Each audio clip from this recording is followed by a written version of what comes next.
Good morning, good afternoon, good evening. From wherever in the world you happen to be right now, I would like to welcome you to my corner of the world, skirt culture. This is an upscale space created just to help you unwind from the grind of the day. Here we discuss a variety of topics. Today, while you are watching, you will get a chance to receive some pertinent information that you can use as executable, applicable steps to move your life forward. Because here at Skirt Culture, we help you reach for the stars while allowing you the space to be utterly human. So I would like to thank you for being here with me today. And if this is your first time in this space, or if you happen to catch a rerun of this episode, let me gracefully inform you that you can catch this show live every Wednesday, Thursday, and Friday at 6 p.m. on Kaju.tv. And we are also on Roku TV and on Twitter. You can also visit our YouTube page for you to be able to subscribe, like, and comment about anything you hear from this show today.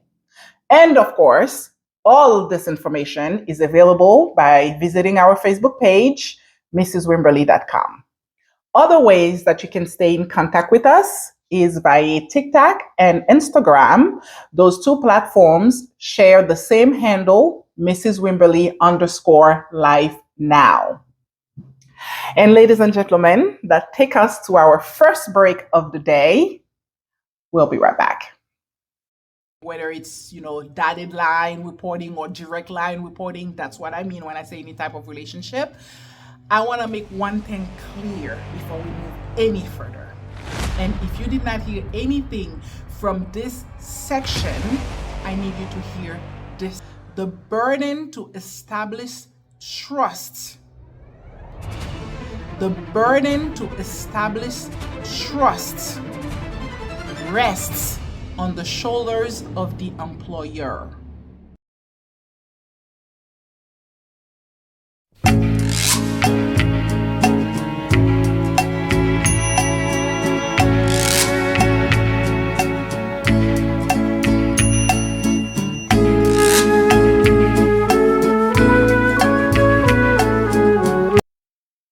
Welcome back to Skirt Culture. This is your motivational segment, and hopefully the soothing track was able to put you in the right mood. And over here, the mood that we want for you is relaxed and unbattered. Why don't you go ahead and kick your shoes off, grab a glass of your favorite drink as we start your intellectual massage session. This motivational segment is to be a cerebral stroke where we come alongside you as a coach, a mentor, a cheerleader, a fan, and we root for you and we mentally equip you with whatever you need to succeed. If you are a friend of this space, you know that we don't judge. So whatever difficulties that you have encountered that had made you stop on your track to success or to achieving your goals, or if you had encountered some hindrances that had prevented you from starting, we are here for you. So we'll start gently by reminding you that today is May 22nd, 2022. What does that mean? That means that we have already exhausted 38.8% of the year. Yes, that means 143 days out of the year, out of the 366 days that we have for this year, since it's a leap year, are already gone. 143. But as I always say, it ain't over until it's over. Do not despair. You still have 223 days ahead of you. 223 days remaining for you to make as many boss moves as you need to make sure that this year counts. Today, we have 3 questions for you with supporting quotes, of course, These questions are designed to help you to think through certain areas of your life and help you to put things in perspective so you can start creating some goals if you have not started yet, or if you have already started, so you can start implementing certain strategies to move your life forward. The first question that we have for you is a two-phase question. The first phase of the question is, in what area or what areas of your life do you want to grow and improve through the rest of the year? And the second phase of the question is, what steps will you take to facilitate that growth? So, as you are reflecting on the questions that I just posed, please sit down and take an honest look at your life. I really would like to see you open yourself up to different opportunities, get out of your comfort zone and reach for the stars. Really, I want you to stretch yourself when you are thinking about these questions. And of course, while you are doing that, I have a quote for you from Mark Twain. The quote goes as follows: 20 years from now, you will be more disappointed by the things that you didn't do than the ones that you did do. So sail away from the safe harbor, explore, dream, discover. End of quote. I really like this quote because it is an invitation for you to really let go of the limitations that we often put on ourselves. So I know that first question might elicit some level of fears from some of us. And maybe it's fear of changes, maybe it's fear of taking an honest look at your life, maybe it's fear from moving away from your comfort zone. I understand that. And for others, it might be that, well, I don't know. I don't know the areas of my life that need to be changed or that need to be improved. We can use this as a sure way of admitting to ourselves that maybe in certain areas of our lives we are dealing with a fixed mindset. And it's okay. We don't judge. This is a safe space here. This space here is safe because the first step in solutioning a problem is to admit that it exists, that the problem exists. In either case, whether it's that you are fearful of moving forward or getting out of your comfort zone, or you really don't know what area of your life to that need improvement, I'm going to follow up with the next question, and that's going to bring some clarity to you as you process it, as you take time to ponder upon that question. The second question that I'm bringing to your attention today for your motivational segment will be: how can you cultivate a growth mindset and embrace opportunities for learning and self discovery? And of course, as you are processing this question, I would like for you to think about the following quote: life challenges are not supposed to paralyze you. They are supposed to help you discover who you are. And this quote is from Bernice Johnson Reagan. I would like for you to take every opportunity to learn something about yourself, because every opportunity have the ability to teach you either about a strength that you possess or a weakness that you need to work on. Something as simple as being hungry can teach you about yourself.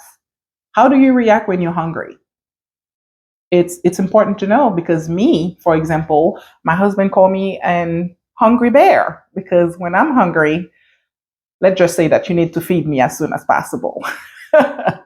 And why is that important? Where can that come and jeopardize, something, jeopardize an opportunity in your life? That's why I don't go to job interviews hungry. I don't go to meet and greet hungry, because I know how I am. Even if I am, really happy to be there, but the disposition of my face may make people think otherwise. So it's important. I know I am making light of it because I take an example as simple as being hungry, but team, It's important for you to learn about yourself. You go through life, and it's important for you to learn about yourself because that's personal development. That's the way you get to understand really who you are and stepping out in the world, putting your best foot forward. Because if you have weaknesses that you are not aware of, you will be, displaying them and being totally unaware. Like, ignorance is not bliss. It is not bliss. However, I digress. Let me jump right into question number 3. What habits or routine can you implement to prioritize self care and nurture your physical, emotional, and mental well being? I know that self care is a buzzword nowadays, but this is not the reason why we are mentioning it here. It is truly really important for you to care about yourself.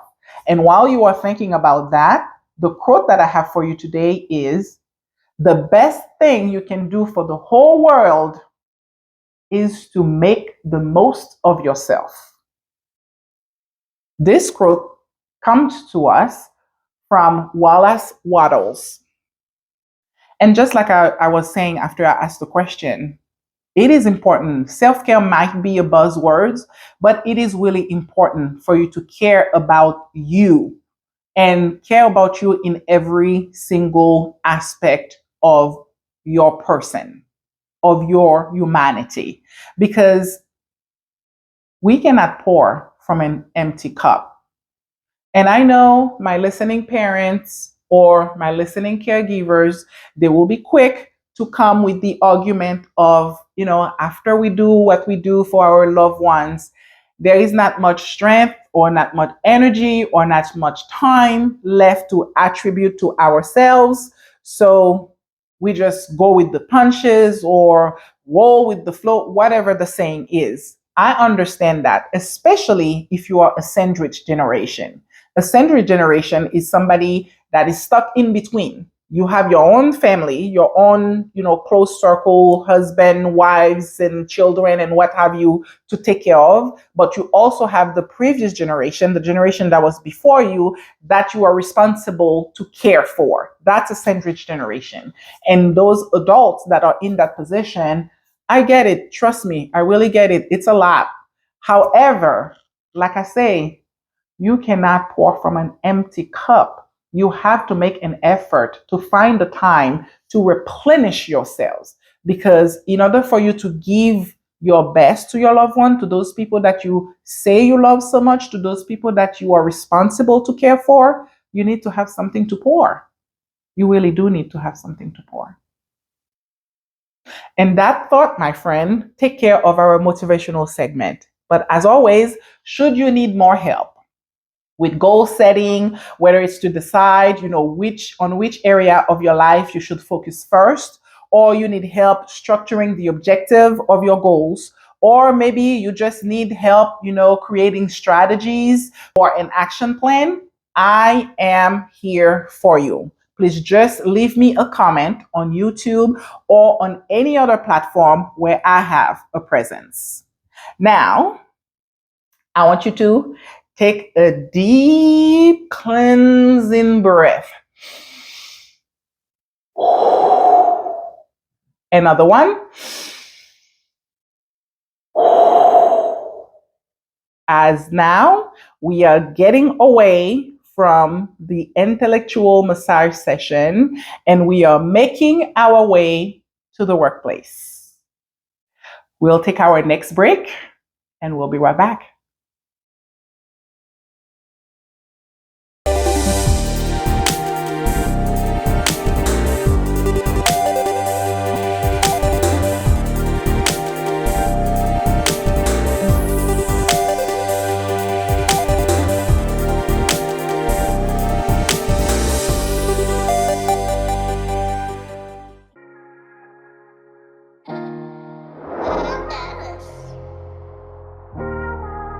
You are a corporate executive and you need help finding balance between your corporate responsibility and your family obligation.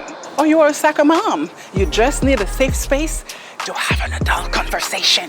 You are a gym enthusiast and you need an accountability partner. You are a senior citizen and you need a little help organizing your life. Or you are an exotic dancer. You need some loving support to put all the pieces of your life together. This is the space for you. Let's talk about it. I am Mrs. Wimberly, founder of MrsWimberly.com. I have created a safe, confidential, no judgment support system to help you cross over from the person you are today to a better version of yourself. Like Maya Angelou says, we are more alike than we are different. We're doing life together. Let us bridge the gap between the person you are today and the person you are meant to be. We make it easy. Please visit our Facebook page and our YouTube channel, MrsWimberly.com, and let's get to it. Welcome back to Skirt Culture. Now that your mental muscles have been properly massaged from the previous segment, I hope you are ready. This is the Workplace Wisdom segment of the show. This segment is less of a massage and more of a workout, especially if you are someone who is responsible for the performance of others in the context of your job or in the context of your professional status. Because in this segment, we provide the leader in you a way or the space to assess his or her leadership style or her leadership identity.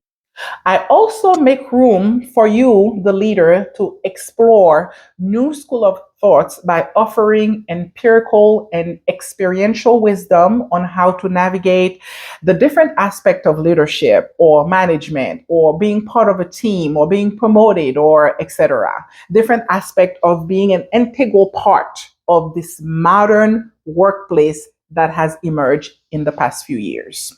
So today we are continuing the topic that we have started last week, effective leadership in the modern workplace.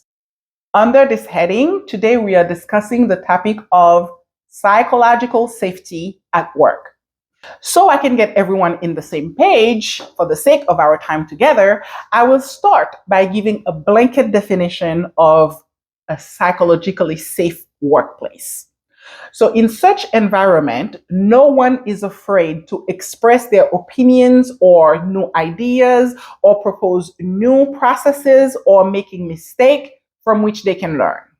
No one is afraid to ask for feedback or no one is afraid to ask for help due to retaliation or due to being labeled incompetent.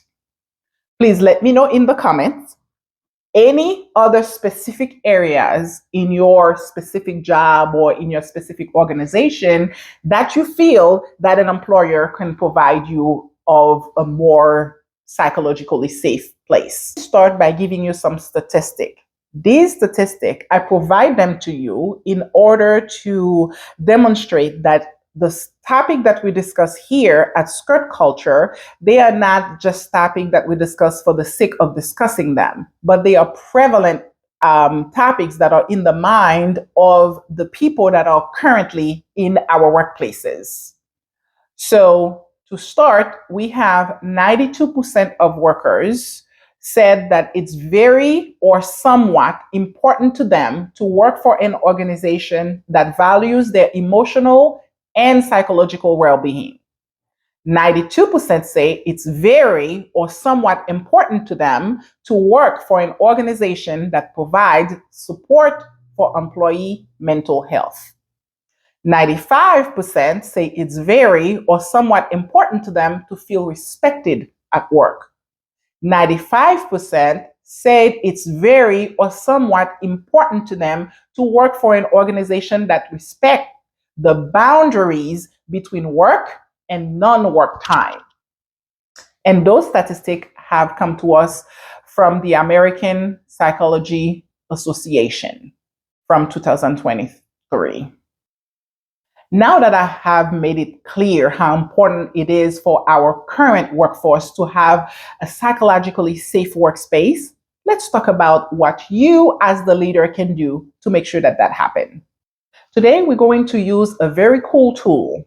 It's from Lean Six Sigma, and it's a methodology process. And that tool which is spelled DMAIC as an abbreviation of the whole process, is going to help you understand how you can go about the process of establishing or nurturing an environment that is psychologically safe for your workforce. So the D stand for define, the M stand for measure, and the A stand for analyze, the I stand for improve, and the C stands for control. Last week, I had mentioned that to create a psychologically safe environment, the main ingredient is to foster an environment where trust is established. I gave you an acronym for trust, TRUST, and you can please check the link below for that episode if you have missed it. So the D, we say the D stand for define. So the first thing you're going to have to do is to define the objective that you want to achieve. And because I want you to know, because that you are thinking or because you are taking step in that direction doesn't mean that your place of work or your department or your organization is unsafe. I want you to take that out of your mind. This is not what it's all about. Psychological safety doesn't mean either that you are on a quest to make everybody comfortable or to make everybody so every employee can always be nice in the workplace. This is not what the objective should be, because there will be difficult conversation that will need to be had, and those conversations will make certain people uncomfortable. I can tell you that. I can give you some example of those conversations. It might be that a supervisor is being reported by several members of his or her team as being rude.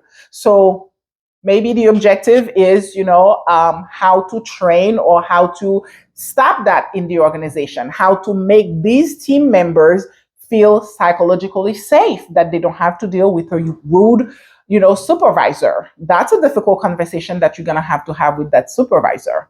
And it may be another example of difficult conversation, maybe that you're going to have a conversation with the executive leadership on how to create better advancement opportunities for every layers of the organization.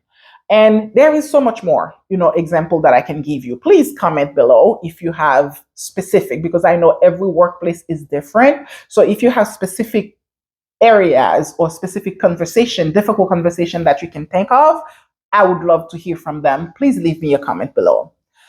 Our second letter, which is M, we say the M stand for measures. So it's important to know that at this stage, you will be collecting data.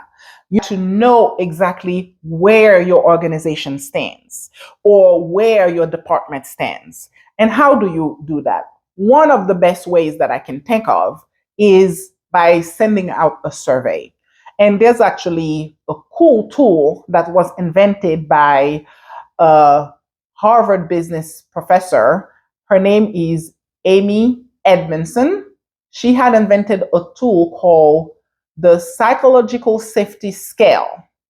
It's very cool. You have to check it out online. And that tool is pretty much a survey where you send questions to the employee or to the group that you want to get data from. And the statements are, for example, I am comfortable asking other members of my team for help. And they have to pick an answer between I strongly disagree to I strongly agree. That's a scale. They have a scale of a range of answer that they can provide. So they pick, an answer from there. And once all employees or all of the members of the group that you want to evaluate or you want to get data from, once they have answered the questions and finished the survey, you have to average the score for each question to identify which area of the team, is the strongest or which area needs improvement.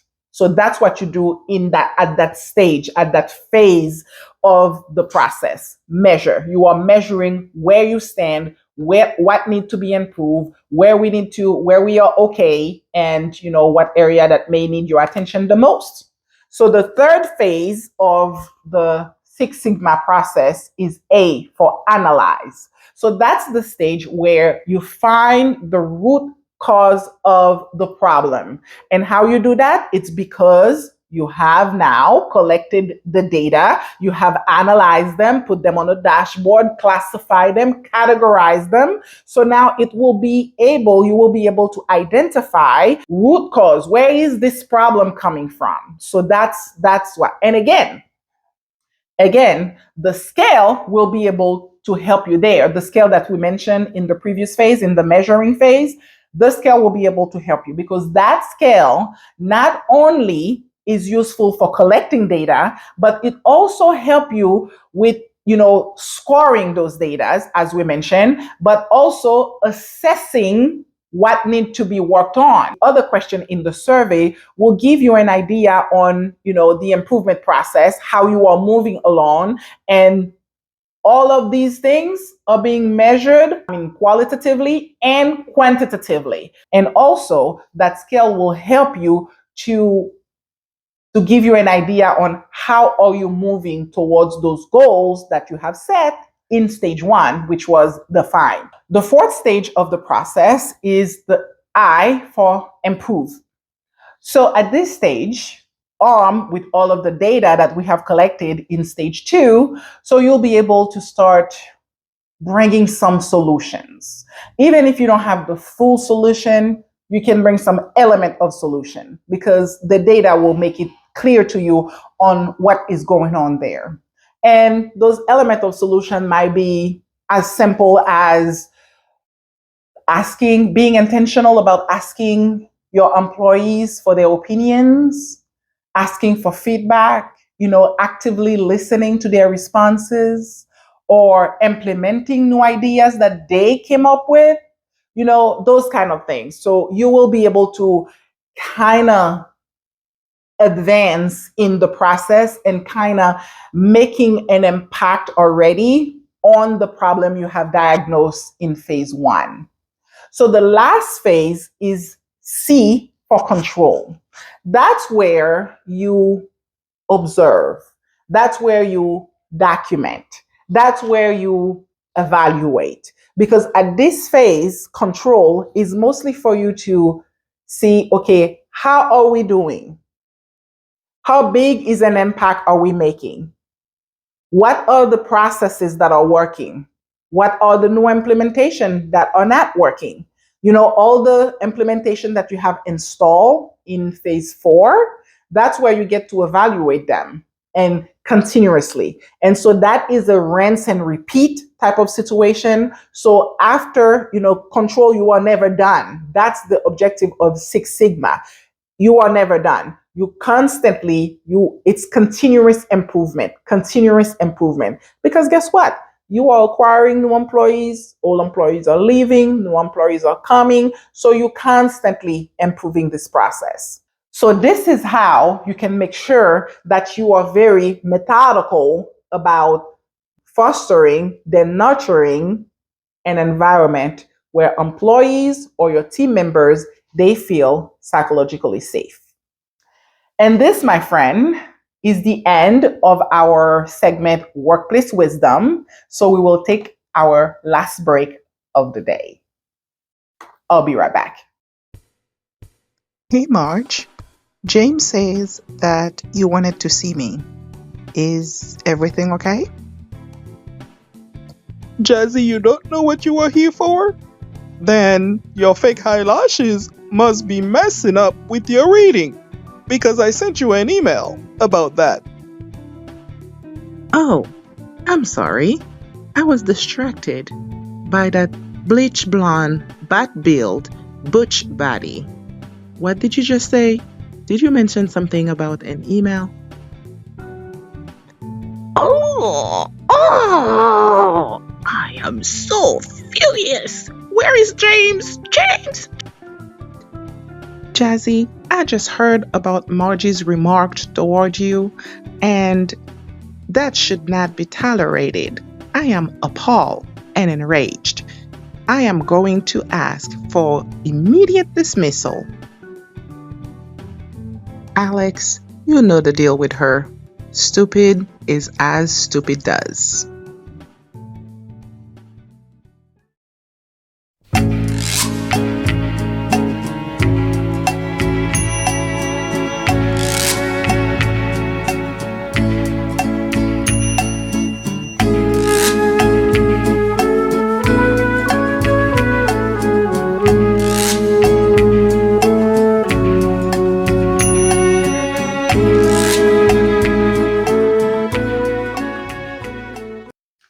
Thank you for coming back from the break. This was Skirt Culture. Skirt Culture is a product of mrswimberly.com, and we always start you with a motivational segment.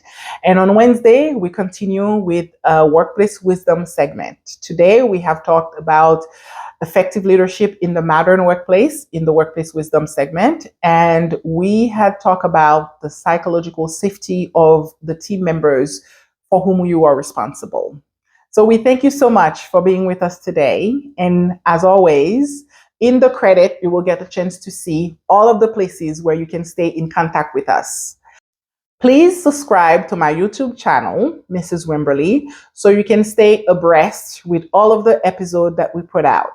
These episodes, they are good for you to learn about all the trends in HR, leadership, and workplace philosophies altogether. So thank you, and I will see you next week for another installment of Workplace Wisdom. Thank you.